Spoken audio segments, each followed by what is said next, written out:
All right, we'll get started here for everybody. This is Eric Stites with Franchise Business Review, and our session is Making the Leap, 5 Key Steps to Business Ownership Through Franchising. Just a couple of housekeeping notes. If you can all just mute your lines, we will basically go through about 15, 20 minutes of presentation. I want to make this as interactive as possible. So if at any time, just chat in your question and we can get that answered. And at the end, we'll also have an open Q&A where you can unmute and we can answer questions that you may have directly as well. So again, I'm Eric Stites with Franchise Business Review. I'm joined today by Will Zimmerman from our team at Franchise Business Review. He's helping field some of the questions and run some of the technology. And so when we talk about making the leap into franchising, really we're talking about 5 steps. And it's explore, educate, excuse me one second, just letting in one more person, research, plan, and ultimately you got to decide. And at the end of the day, you might go through this process and decide, franchising is not the right fit for you, and that's great. Or you obviously might decide that you do want to go into franchising, and you'll pick a specific company and invest and be a business owner. So we just want to help you do that, go through that process, be as educated as possible about the process. Franchising is great. I think franchising is a great opportunity for a lot of people, but it's not the right fit for everyone. Being a business owner is hard, and so it may not be the right fit for you, and we'll talk a little bit about that. So just to give you a little bit of background on Franchise Business Review, I started the company 15 years ago, really to help prospective franchise buyers kind of understand what the best opportunities are in the marketplace. I had worked for a number of different franchise marketing companies, and at the time there was really no resource to kind of help you decide what the best opportunities were. We really focused in on what I think is the key ingredient to success in franchising, and that is franchisee satisfaction. So what we do is we survey franchise owners all year long. We survey tens of thousands of franchise owners across hundreds of different brands to find out how satisfied they are with their franchise brand. Are they getting the training and support they need? Do they like the franchise company? Do they make money? Which is an important question, certainly. And so we do all that research and help basically franchise candidates like yourself, people thinking about getting into franchising, understand where the best opportunities are. And so, we really kind of start there. And, that's first step as far as really beginning the exploration process really begins with you and asking the question. What I always say is start with why. Why are we doing this? And unfortunately, right now, we're in very strange times, obviously, with the whole COVID-19 crisis. And for many of you, you may be furloughed or laid off. So you don't have employment opportunities available to you at the moment. So franchising might be a good option for you. But obviously, many businesses are shut down at this point still. And it's a very interesting time across many different industries. So really, when you think about that why, what is it that's motivating you to go into, owning your own business? Again, it may be that you're unemployed and feel that you have limited career opportunities available to you. It may be you're tired of working for other people and you want to be your own boss. Maybe you travel a lot and you're tired of being away from your family. You want more flexibility. So there's a lot of different reasons people get into franchising. And you really got to sit down and kind of think through that. And I highly recommend doing that with your family. If you're married, certainly with your spouse and kids. Owning a business is a it's like having a child. Um, it won't just be you involved, even if you're the owner operator and your family's not technically involved in the day to day. They will be involved at many levels. So it's important to get feedback from your family, understand what your strengths and weaknesses are, get some feedback from friends, understand what your goals are, and then as you start to explore franchising, find a company that certainly matches your personal goals. So the first thing that I learned when I joined the franchise industry about 20 years ago is that franchising is much more diverse than I ever imagined. And I think we all know the McDonald's and the Subways of the world, and we eat at a lot of franchise brands. So many people are familiar with the food brands, but franchising goes across dozens of different industries and hundreds of different brands. And many of those are companies you've never heard of, operating in industry segments that you may not have even thought was a business. Whether it's child services, automotive services, education, travel and hospitality, senior care, technology. If there's a business out there, business segment out there, I can guarantee you that there's franchise companies that are operating in that business. And so really, when you start to look at franchising and the opportunities that are available to you, I encourage you to keep your eyes open as much as possible. You may come thinking you're going to invest in this industry or this specific business, and we find that many candidates, ultimately over 80% of candidates, end up buying a business in an area that they never thought they would get into. And the cool thing about franchising is that for the most part, franchise companies actually don't want people that have industry experience in their particular industry. Now, the big exception to that is the food business. Typically, if you're looking at restaurants or other food-related businesses, they are typically looking for someone that has some food operations experience, or at least a partner that has food operations experience. But the vast majority of other companies, they don't necessarily care that you have industry experience in their specific sector, because what they want to do is they want to teach you and train you their way of doing business, and they don't want people to come certainly with bad habits or different approaches to the way they go about business. Now, that being said, if you're a teacher and you love education and you want to get into the education space, I mean, certainly education franchises will love to have you, but they'll want to teach you kind of their way of doing things, and teach you their methods and have you follow their system. So as long as you're open to that, I think that's a good opportunity. But again, just keep your eyes really wide open as you start to explore what opportunities may be available to you. Secondly, you really want to get educated. And I think that now is a great time to do that. Again, these are very unique times that we're in. It's going to be several months, maybe even several years before the economy gets back, fully firing on all cylinders.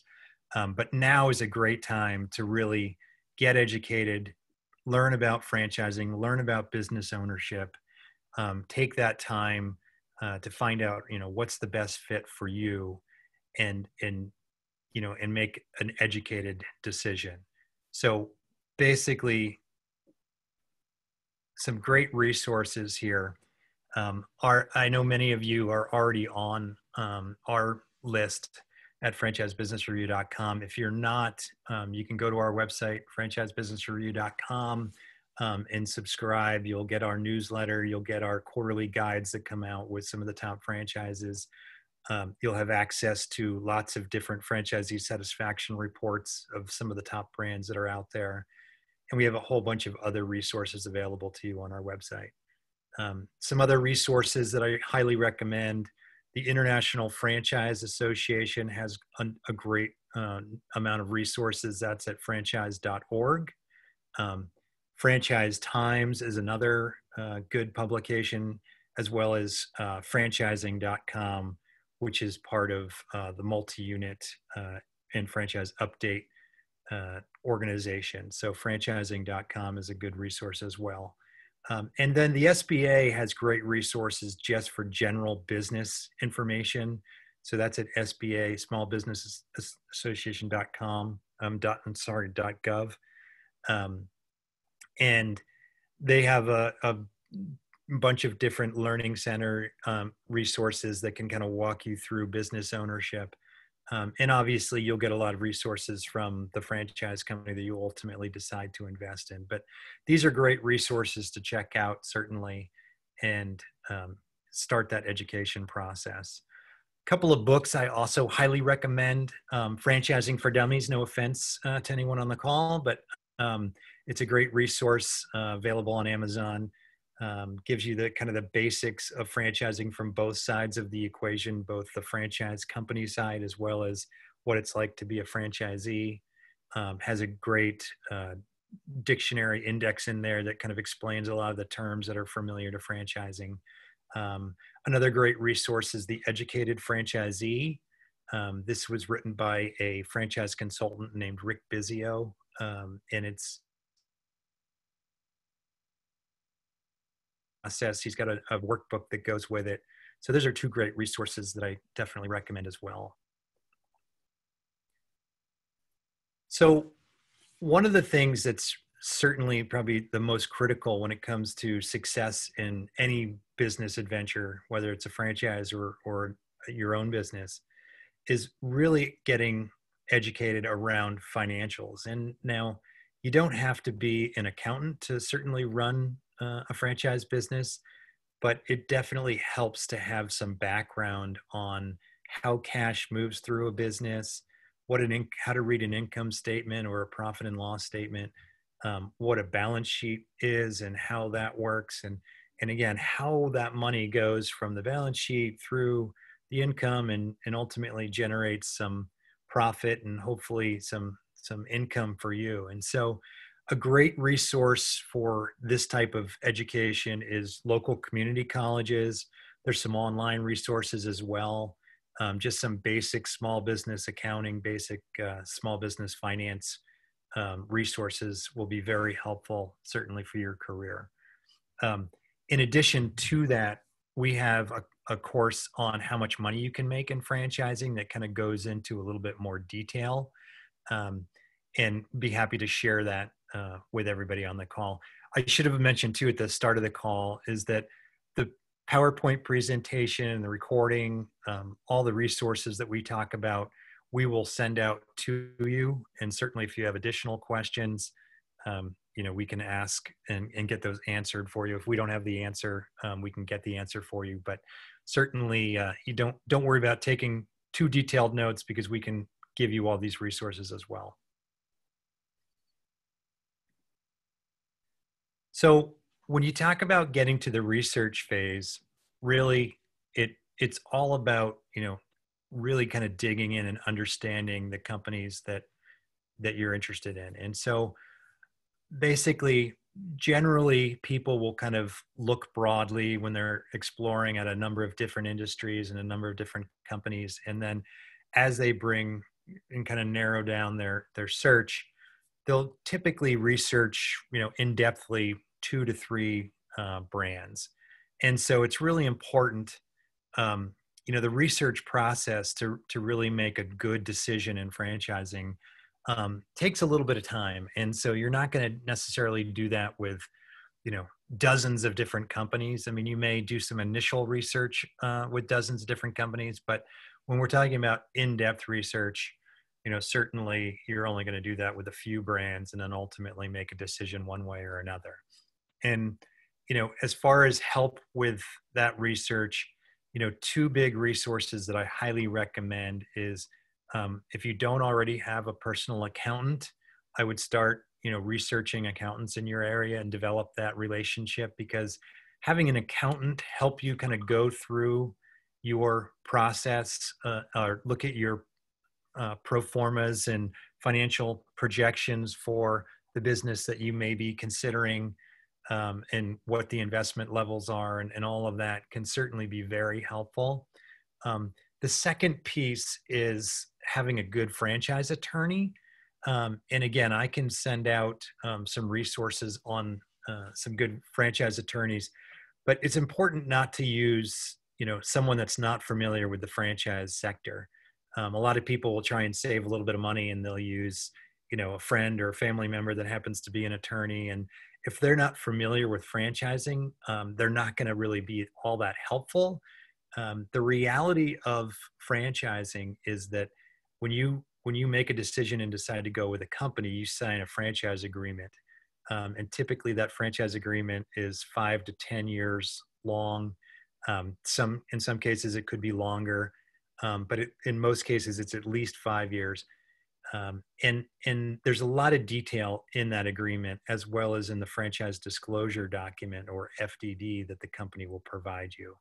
The franchise disclosure documents are typically about 200 to 300 pages long, very, very in-depth legal documents.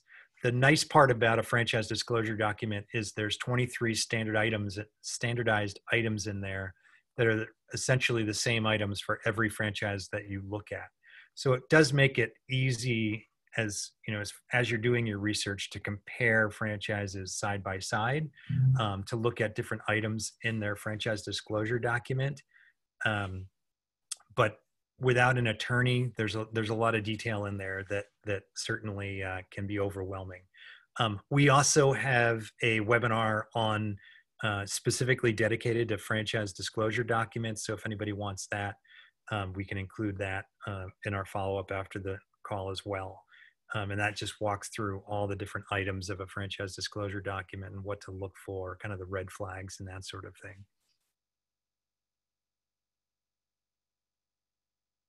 Well, I'm going to pause here for a second. I know that we've had questions come in, and I know we had some questions too from the previous webinar. Let's take a couple of questions before we go any further. Yeah, sure.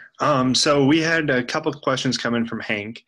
His first one was, I think he's looking for some low-cost, minimal investment companies. It's his first venture, and he doesn't want to risk too much right away. So I was wondering if you had any good places to look for maybe a lower cost or a less risky investment. Sure.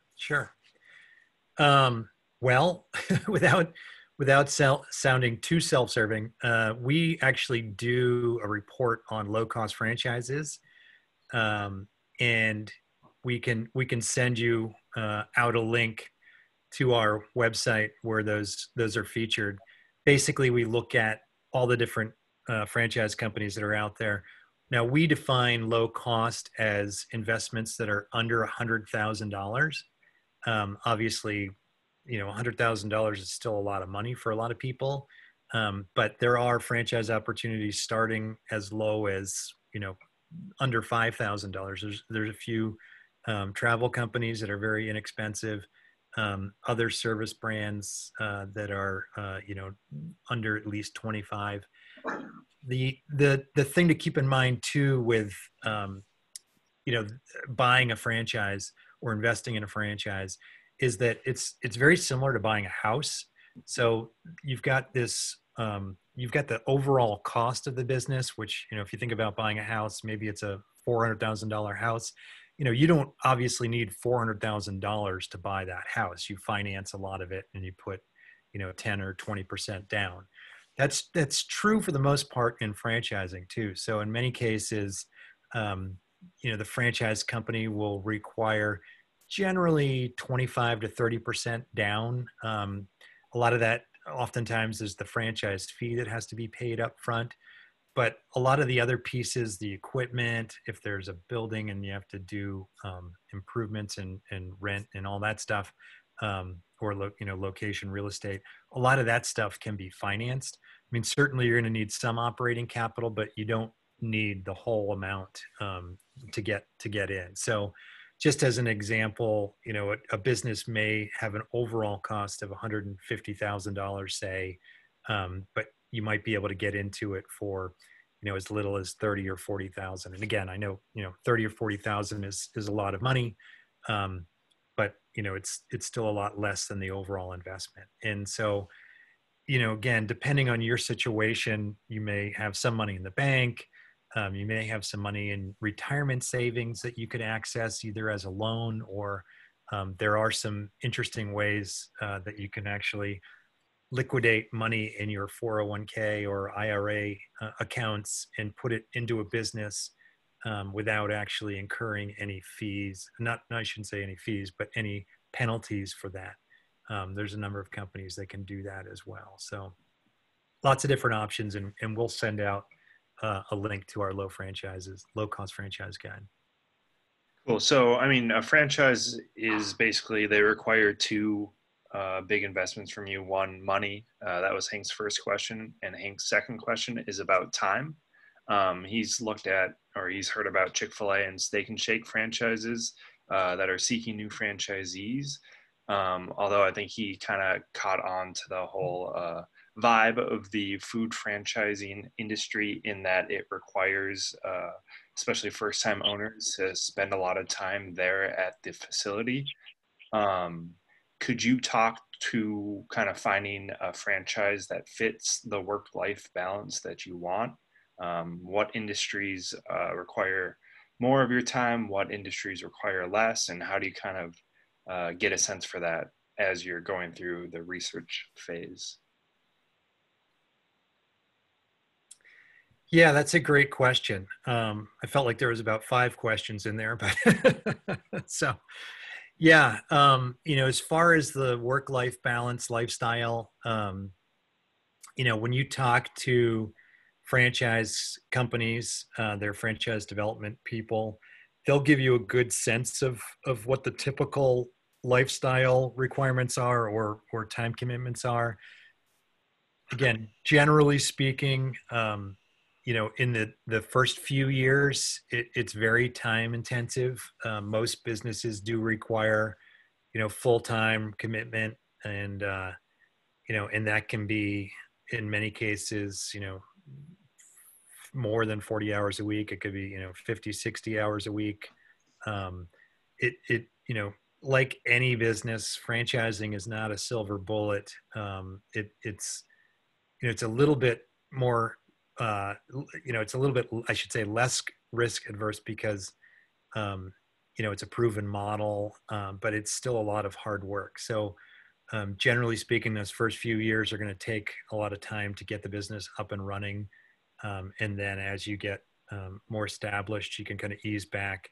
And that's often, one of the challenges or one of the questions I get a lot is, Eric, I'm looking for a business where I can, I need to make $150,000 a year. And, I want to cut back, and, I only want to work 30 hours a week. And, my neighbor has a business and I see him golfing 2 days a week. And, so a lot of us have these, I guess, preconceived notions of what it's like to be a business owner.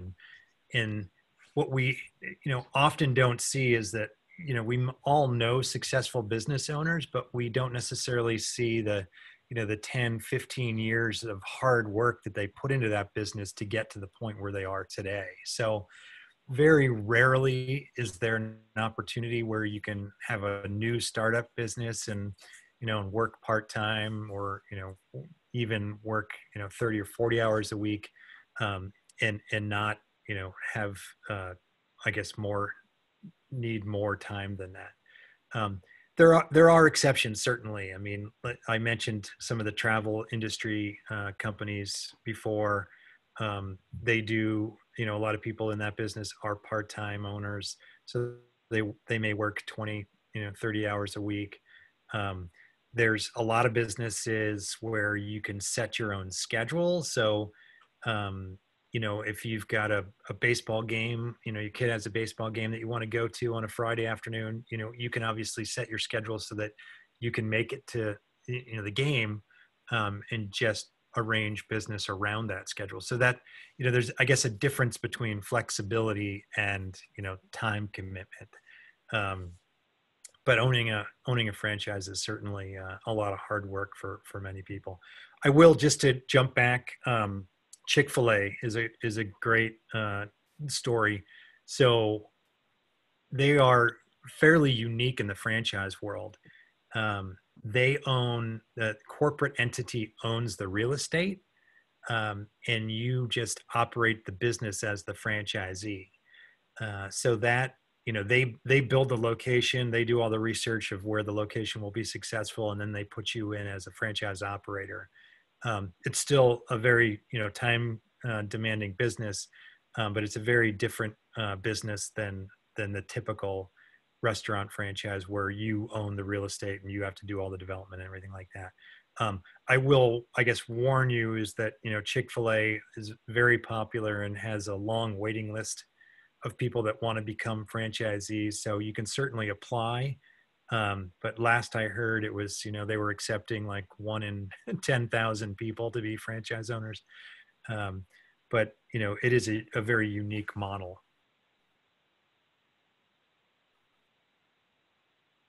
So just, just to jump to the planning process, planning is really important. Once you've kind of gone through and done your homework and figured out what brand you want to invest in, putting a plan together is very important. And typically what I recommend to people is, if you have a 5-year franchise agreement, you need a 5-year plan.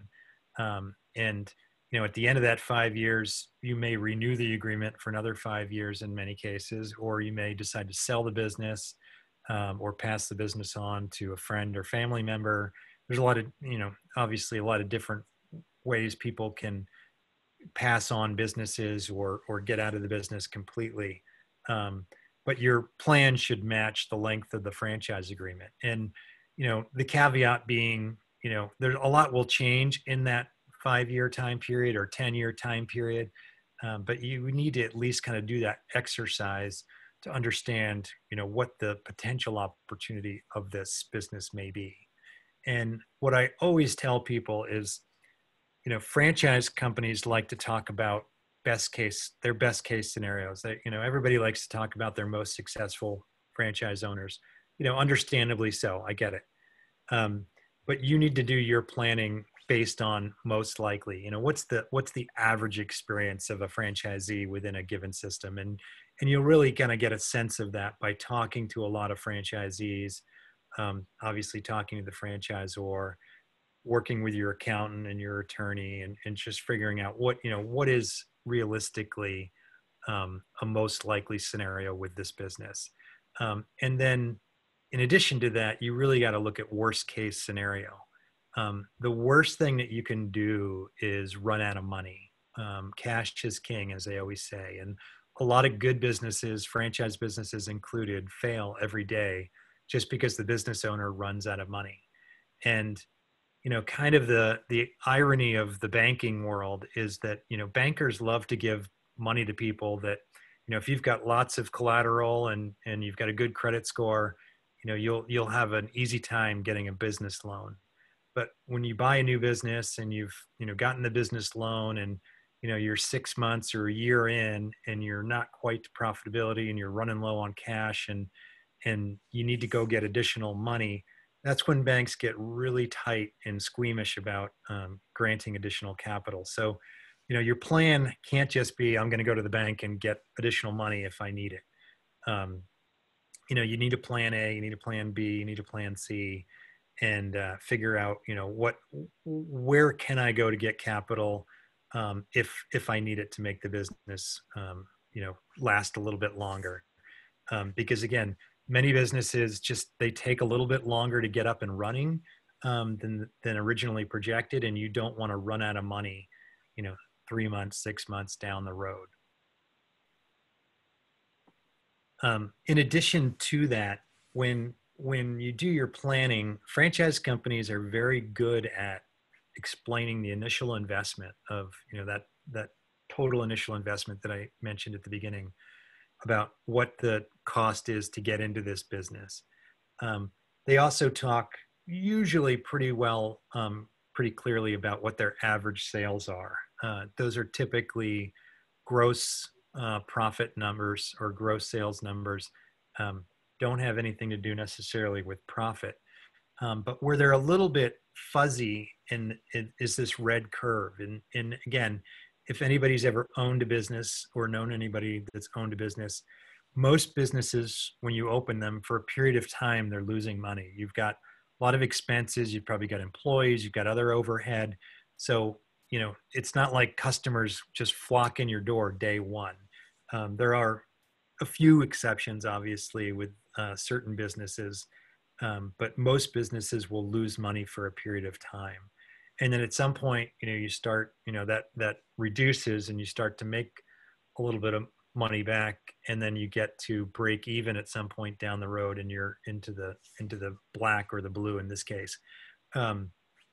But this curve is important to understand with the franchise business, because again, if the initial investment is $100,000, it may actually take $200,000 to get you through to that break even point, so you don't run out of capital. So when you're talking to the franchisor, ask good questions around, what does it really take to get to that point of break even.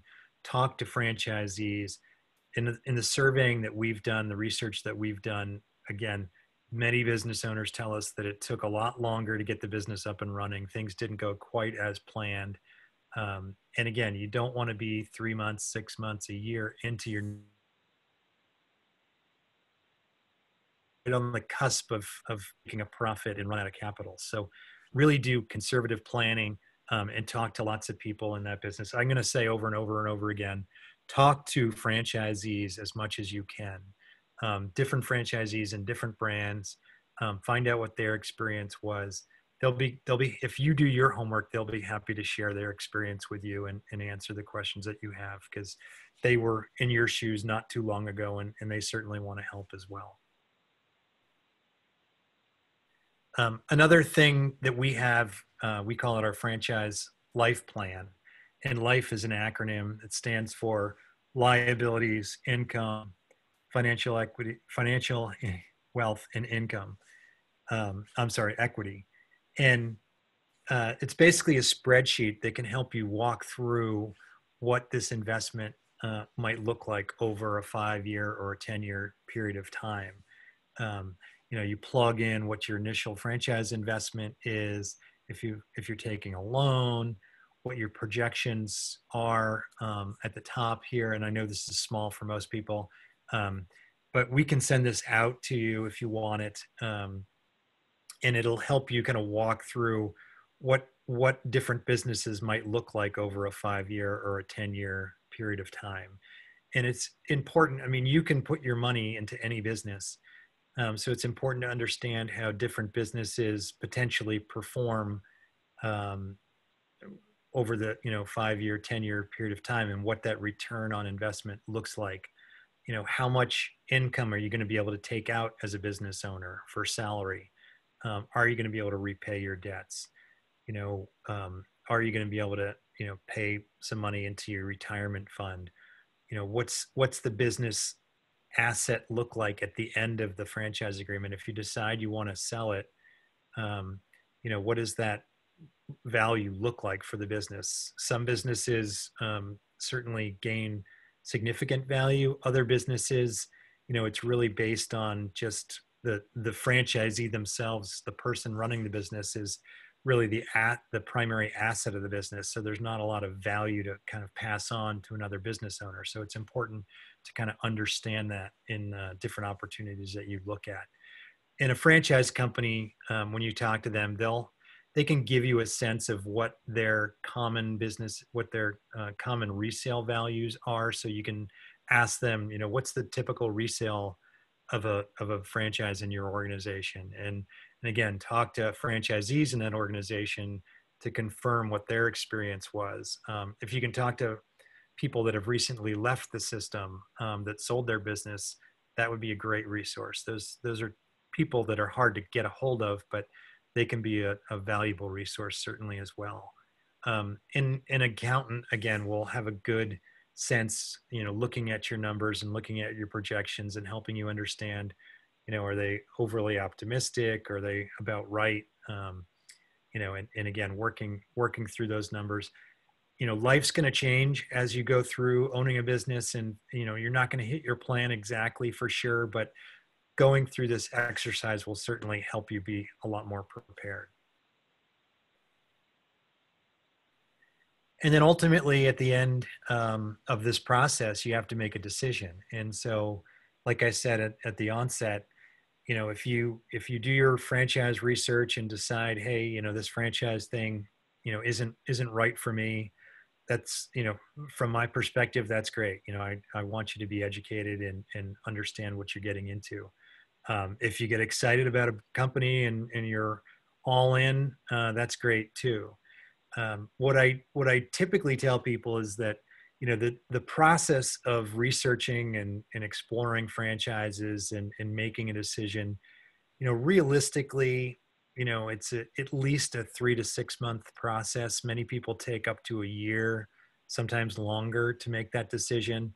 Um, if you find yourself just kind of, undecided, um, either you're not, cut out to be a franchise owner, and that's okay. You just, for some people, business ownership is not, the right fit.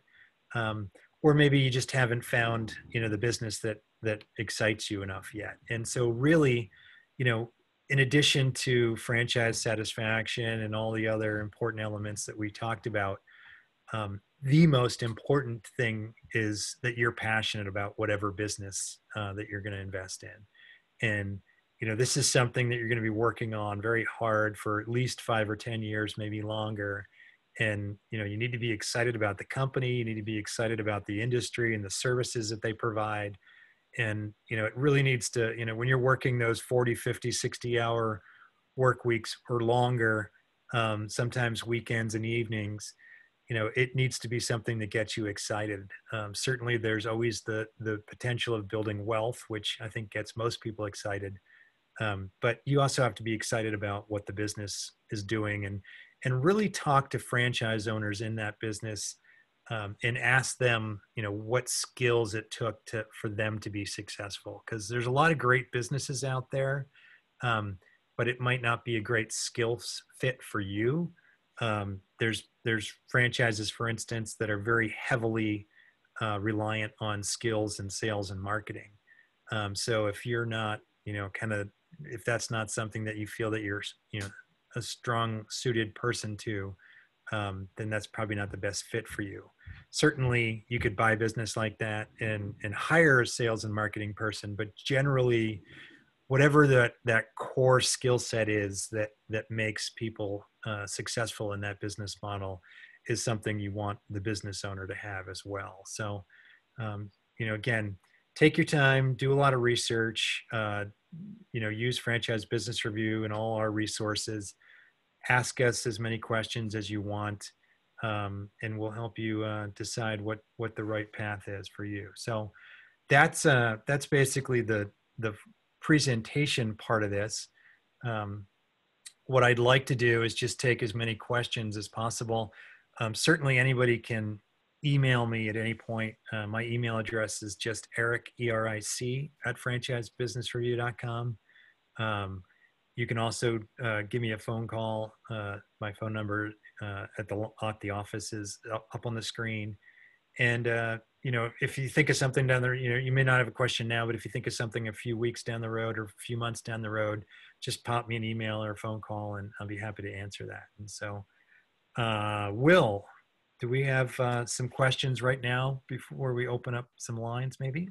Yeah, Craig just sent in a question about franchise consultants, whether basically how you would assess their caliber, whether or not they're worth it, etc. Yeah, great question. So for those that aren't aware, franchise consultants, and there's a lot of them out there. Some are called franchise consultants, some are called franchise brokers, some are called franchise coaches, but they're all essentially a business broker. similar to a real estate broker. Most of them will work at no cost to you. Their business model is they get paid by the franchise company when they make a successful placement. Again, similar to the real estate agent. They get paid by the seller usually, sometimes by the buyer, but in most cases from the seller. And so, when I think a good franchise broker can be helpful because they will show you opportunities typically that you would not have found on your own. And they can do a good, strong self-assessment of your skill set and your goals and kind of match that with business opportunities that are out there. That being said, there are certainly brokers, just like real estate brokers, that are, motivated by the fees that they get paid. So if a certain company is paying a larger fee for a referral, that may weigh in their, referral, the companies that they refer. So you have to be certainly careful.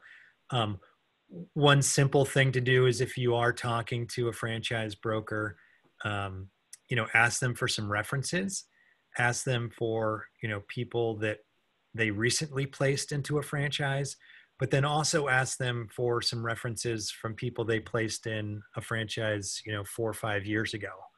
The people that are newer can certainly talk about the process a lot more easily. But it's important to talk to people that have been in business for 4 or 5 years that, yeah, in the long run, this was a good fit for me. And I recommend this person as a franchise broker. Certainly on the international earlier, they have a directory in their supplier resources that lists a number of broker companies that are available to people. And if anybody is interested in working with a broker, just shoot me an email and we can get you a recommendation as well. Awesome.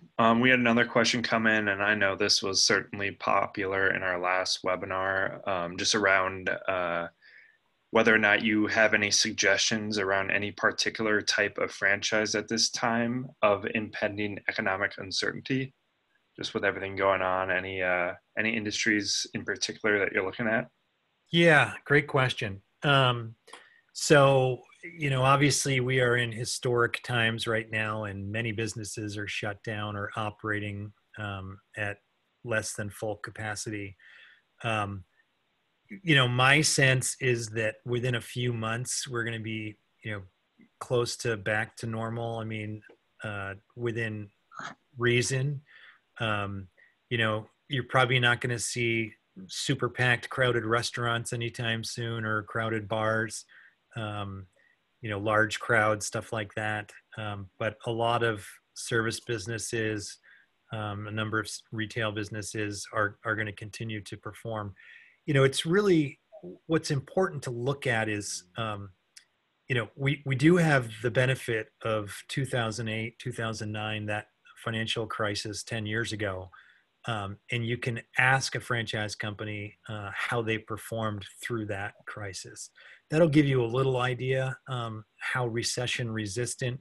A lot of people ask me, what's the best recession proof business? And the reality is nothing is recession proof, but there's certainly some businesses that are more recession resistant than others.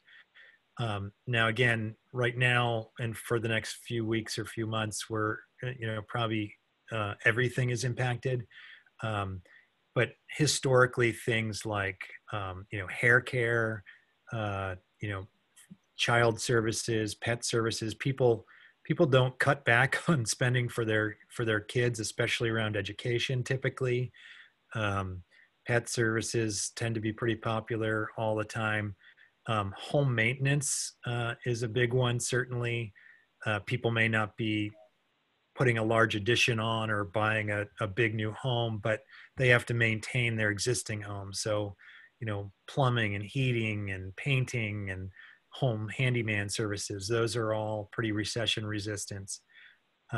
Certainly senior care is one of those areas that's very recession resistant. And they've been doing very well through this whole COVID crisis here in the last few months.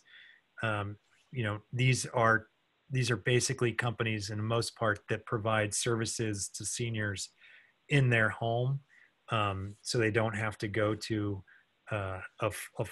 more of a facility. And I think at this point, everybody wants to keep their loved ones out of uh, certainly a senior living facility as much as they can. So home care is very popular right now. So certainly when you're looking at companies, think about, from your own experience as a customer, is this a service that I would buy this time of, in a recession? Staffing companies do well during recessions because people are laid off, but companies need to hire part-time workers and maybe short-term contract workers, so they'll use staffing companies to do that, even though they may not be hiring full-time. um, Other food in certain segments. I mean, high-end full-service restaurants don't tend to do well, but lower end quick service restaurants tend to do well. Certainly takeout restaurants do well. um, you know Specialty treats, ice cream, shaved ice. We have a client that we do a lot of work with, Kona Ice. Those types of things that are low investment products. People don't seem to cut back on those. And low end fitness concepts tend to do pretty well in recessions too. I mean, people will downsize from their expensive $100 a month gym membership down to a Planet Fitness, or a 30-minute hit or something in that cheaper range. So it's good to ask companies how they performed during the last recession. Talk to franchisees, certainly now in that business, how they're doing. And and again, nothing is perfectly recession proof, but certainly different industries are more recession proof than others. Cool. You talked about funding earlier, but we had a question that just came in specifically around SBA loans, and wondering if those were available for franchises. Sure. Yeah. The SBA is a good option for a lot of people. And so for those that aren't familiar with the SBA, what the federal government through the SBA basically backs business loans. So the loan isn't made by the SBA. The loan is made typically by a local or a regional bank, but the government is guaranteeing it through the SBA. So it makes it less risky for the bank. So it's good to just find local banks in your area, develop those relationships, talk to a number of different bankers about what you're hoping to do. And again, you may not have an idea yet what what business you're going to invest in, but it's good to kind of start that process early, so you can approach a bank and tell them that you're thinking about investing in a business, and you're not sure, but you think you might need a loan for 100,000 or 150,000, whatever it may be. They can look at your credit score and look at your assets and give you a sense of what your likely fundability is. And then certainly as you talk to franchise companies, they may have some resources as well. But a traditional SBA loan is pretty common with a lot of franchise companies, and many franchise companies are pre-approved with the SBA, which really helps because the local bank may not know the brand that you're investing in, but if they're pre-approved by the SBA, that'll give that bank a lot more comfort. So that's a question you can ask the franchise company as well, is are you pre-approved by the SBA, and ask them about additional resources that they might have. Awesome.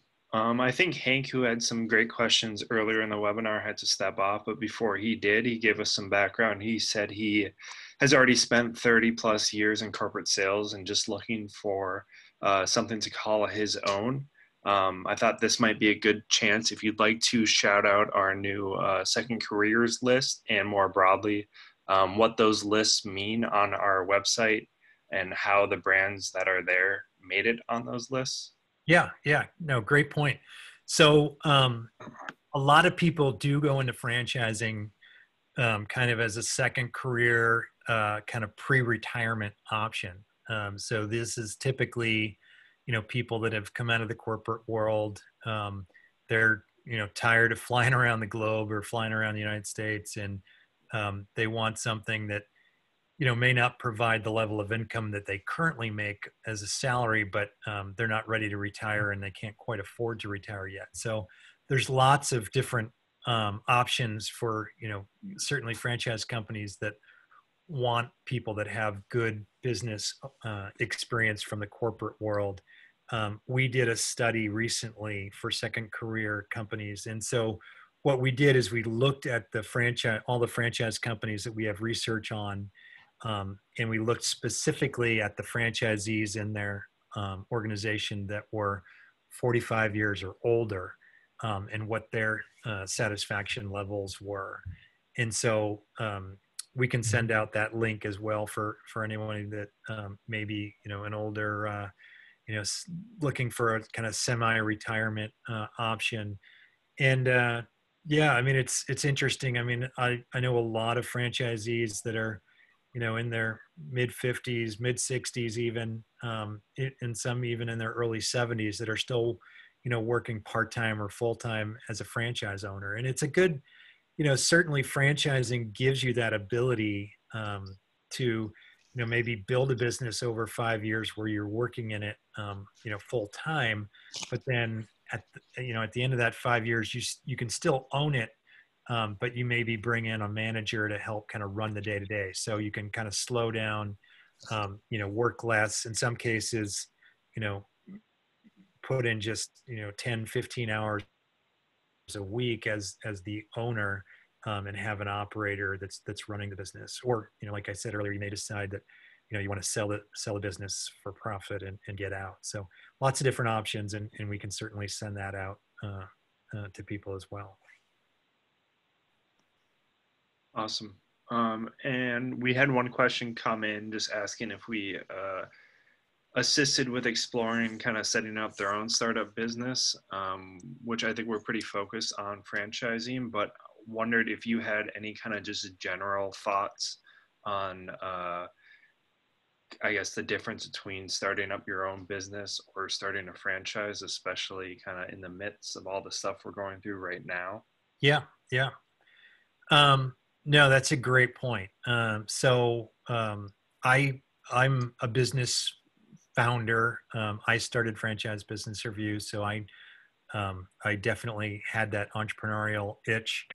And if that's something that you don't you don't want to buy into somebody else's kind of vision and plan and follow a successful plan, maybe entrepreneurship, straight up and starting your own business is the right path. I can tell you that, especially the last couple of months, there's a lot of people that are very happy that they're franchisees as in part of a franchise brand. The old saying in the franchise world is that you're in business for yourself, but not by yourself. So when you think about all the training and support, the resources, just the network of other franchisees that you can talk to during tough times. If you have a challenge, you can pick up the phone and call franchisees. I mean, certainly with this most recent crisis, most business owners, have just been drowning because, they're trying to run their own business, but they're also trying to keep up to speed with, all the regulations that are coming out, whether they can stay open or not. They may be applying for, loans from the government to stay afloat. And they're just out on their own doing that. If you were with a franchise company, franchise companies do a lot of that work. The best ones do that work for their franchisees. So, I mean, we've been amazed at how many of the franchise companies that that are on our awards list have performed for their franchisees.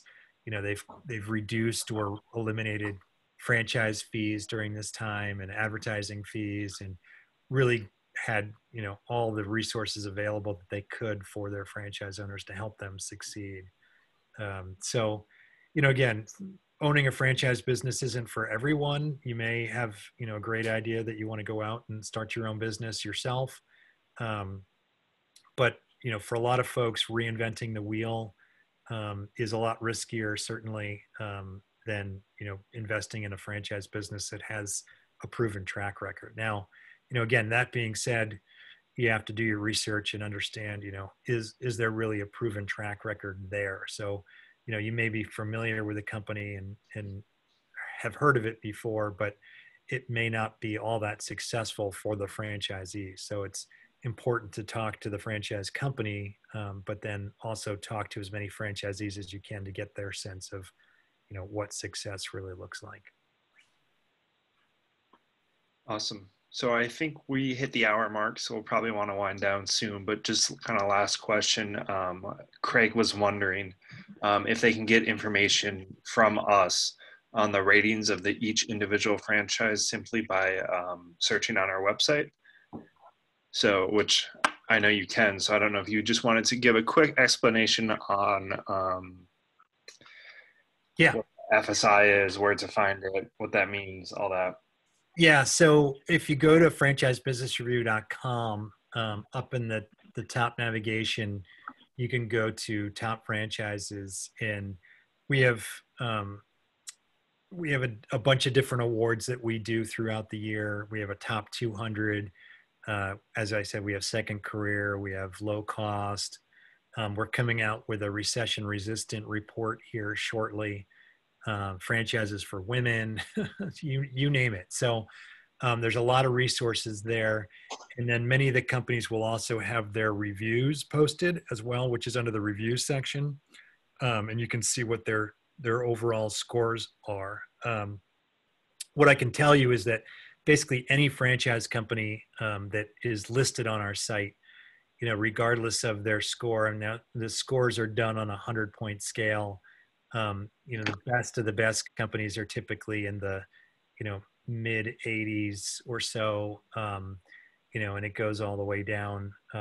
But if they're on our website, they've got very good satisfaction. So the difference between an 82 and a 75 isn't going to make all that much difference to you as a franchise owner.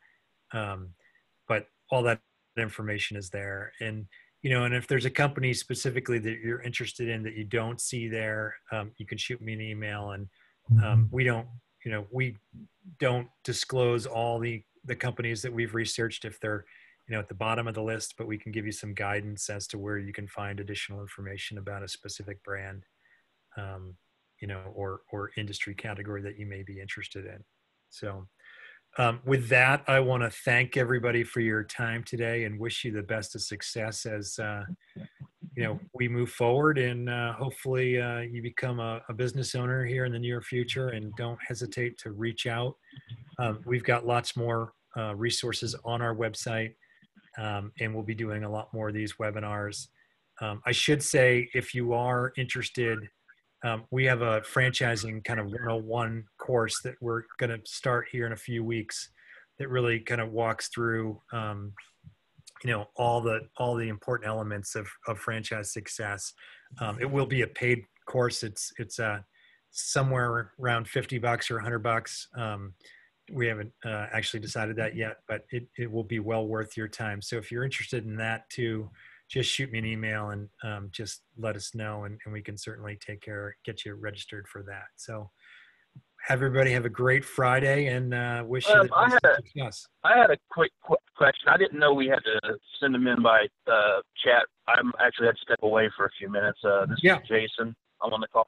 So just real quick. So I know, like, you talk to franchisees when you're doing your research and things like that, but a lot of times, the people that are out of the network that have left for whatever reason, when you look at your FTD and it says, how many are terminated or how many quit or whatever from the last year or how many years, and you have to list the contact information, but it's hard to get a hold of anybody because usually the contact information is tied to the business. So if they're out of business, call them that number to find out why they left, or, see why the ones that aren't there anymore failed, because is there any way to go about better? Because if you ask the franchise, because I'm talking to a couple of franchises now, and they always say the reason why, but you kind of want to validate to verify from the person themselves. Right. Is there any other way to do that? Yeah, it's a great question. And so for those that, just to give a little bit more background for people, is one of the items in the franchise disclosure document that's standardized is they have to provide a list of their current franchisees, and they also provide a list of anyone that's recently left the system. And to Jason's point, that contact information is often old, and those are very hard people to get a hold of. If you can imagine, if you owned a business and, for 5 or 10 years and then left the business, you probably wouldn't want to be taking phone calls from folks either. So a lot of times they'll just change their phone number. And so they are difficult. Sometimes the franchise company can help you with that. But one of the best resources is to talk to other franchisees in the network about it too.